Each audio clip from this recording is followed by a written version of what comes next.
Hi, I'm Terry Ensberg. Today's quote is "Don't shoot the second arrow." This is from a Buddhist parable, and what it refers to is that when something difficult happens in your life, your reaction to it can be worse than the original problem, and that's the second arrow. The first arrow is the problem. Let's say you get laid off. The second arrow is your response to it, which can be more painful than the actual event. For example, if you get laid off and you say to yourself, I never should have taken that job in the first place. I should have realized the company was going under when there were closed door meetings and my boss had a worried look on his face every day. I should have put those pieces together and looked for another job. Why didn't I see what was going on? And at that point, you're not dealing with the original problem. You are making yourself suffer more. Sometimes the second arrow is blame. Sometimes it's a spirit of complaining and a kind of woe is me response, all very human responses. And the reason this comes to mind right now is because I have experienced this and seen this in the response to COVID. Now, I'm not talking about the very extreme situations where thousands of people get together, or college kids deliberately get together to spread COVID to each other. Or, for example, the Sturgis motorcycle rally, where an enormous number of people got together for 10 days, unmasked in bars, and then went back to their homes all over the country and seeded COVID everywhere they went. I'm not talking about those extreme experiences that I think are indefensible.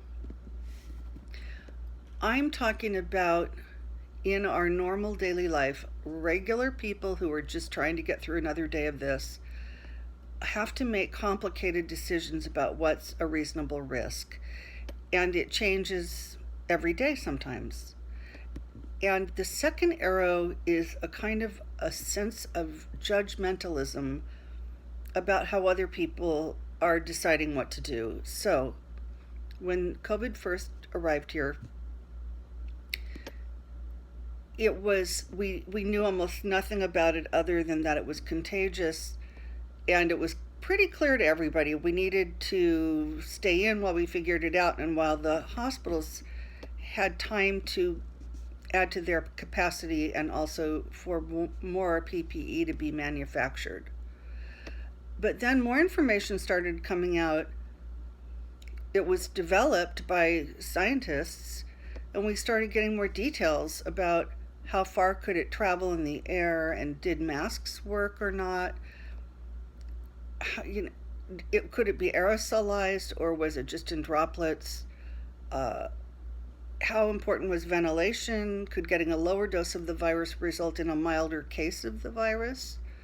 Who was at risk? Could children get it? Could children die of it? What about people from 20 to 35?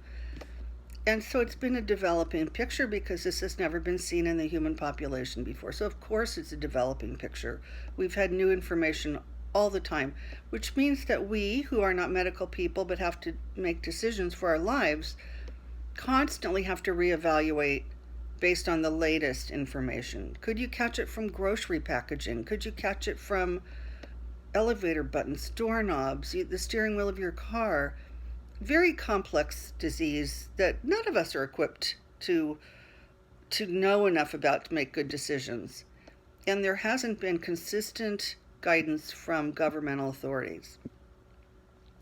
So when this started, at first this is how I felt about my family and friends, we were all united in our horror and our desire to just shut down and not die while we figured it out.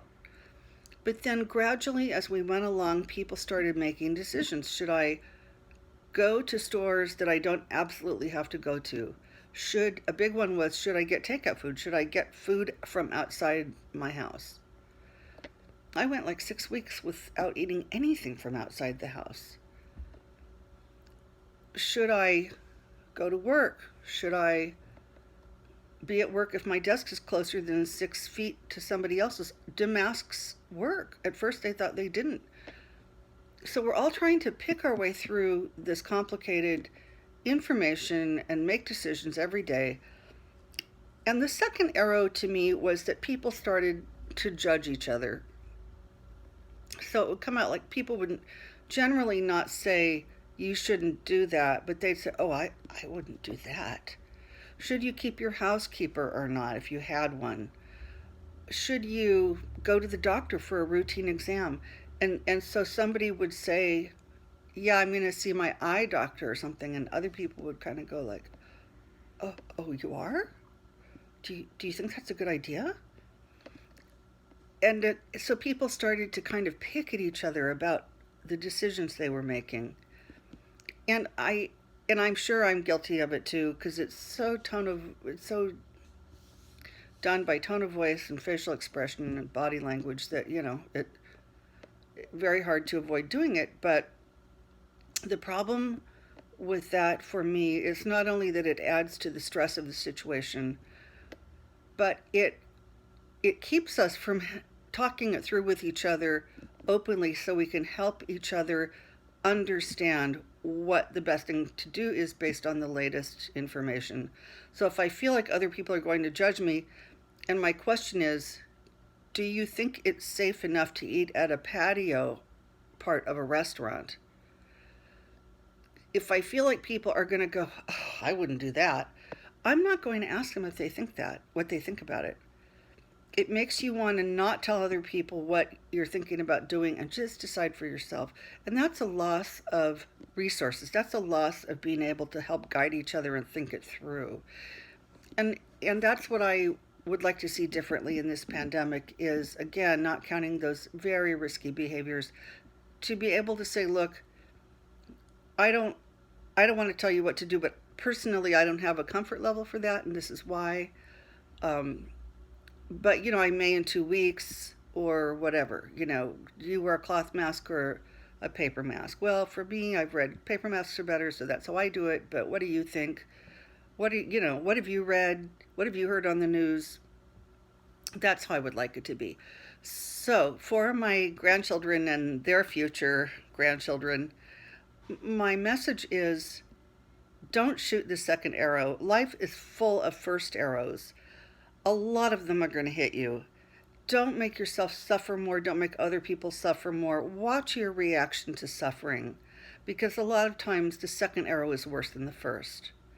Thank you for listening to me. Bye.